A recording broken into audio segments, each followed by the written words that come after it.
realms, for example. There being multiple planes of existence. I mean, why not? Mm. Right?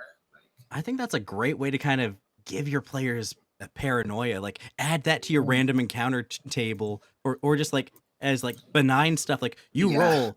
Oh yeah, you see a shadow person, like Hmm. a silhouette walk across the campsite. Especially people who are magical in nature, like, or Mm. have connections to magic, have them peek into the ethereal or the astral at times, Mm. without even realizing it. It makes sense that they would. Like, Yeah, like sensing a presence. yeah. That's something I've always really enjoyed.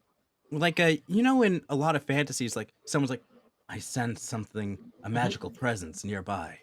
Like Yeah. it's not even like a detect magic. It's just like an innate sense that every Hmm. magical inclined character might Hmm. have.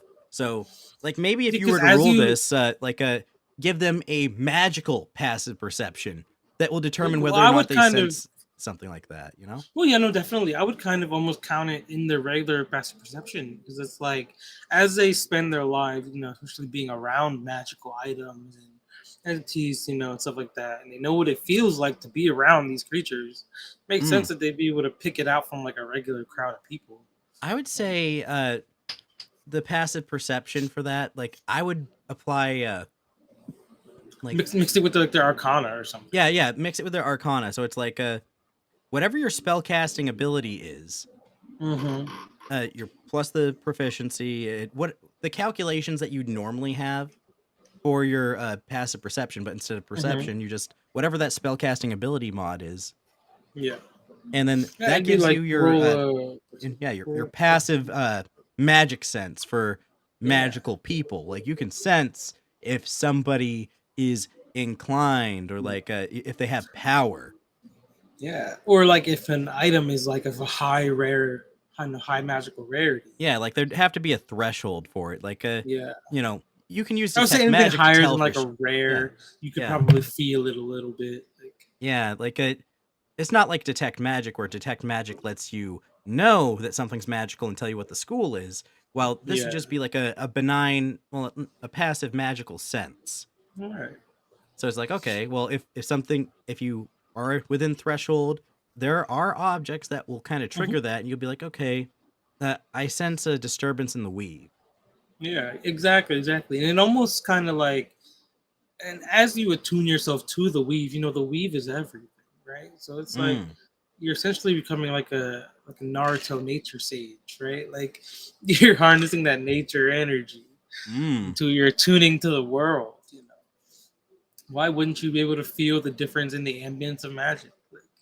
And that's I why, like like, I that. always, I always try to point that out, like, especially like in my games, especially when you guys use detect magic and stuff. Like, you see and you feel it in the air, Mm. like the currents of magic shifting around your body, like you affect the world being a being of magic, like you feel it around you, feel it in the air, you feel it in the dirt beneath Yeah, your feet, like like magic is everywhere. Magic is maybe like everywhere. a how like in Dragon Ball Z, like you can suss out how You powerful can an suss enemy out, is. yeah.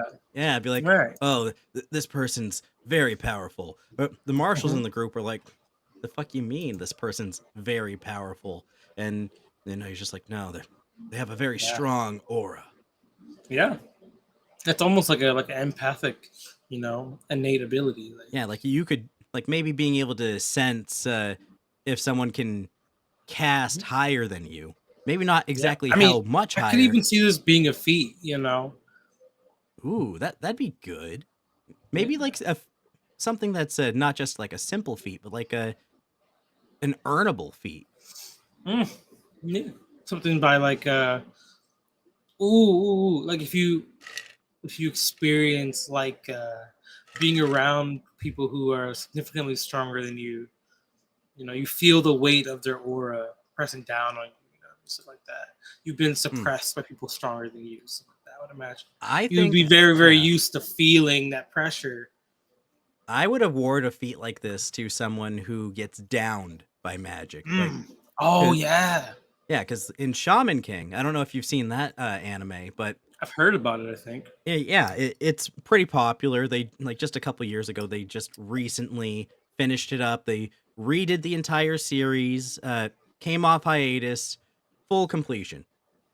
Nice. And in Shaman King, what they do is if a person comes extremely close to death and or dies and comes back, their mana, their magic ability, it comes back stronger with them. They have a higher capacity. So Mm-hmm. I would say if like someone downs you through magic, like you come back a little bit stronger. You now have a sense, Mm-hmm. a magic sense, and to be I able to could say like, absolutely okay, see that. yeah, you can kind of gauge how powerful a magic using enemy might be, or detect if there's That's one in the area. that's always why, like with our warlock in our party, she's mainly necromantic magic using. That's why I'm always like, you feel that presence of necromancy in the air. Mm. She has a higher affinity for it because she uses it in her primary use of spells. Like just like with Ezra, you'd be able to feel the difference in somebody's psionic ability. You know what Oh, I mean? hello. What was that? No, Discord notification. Hey, there he is.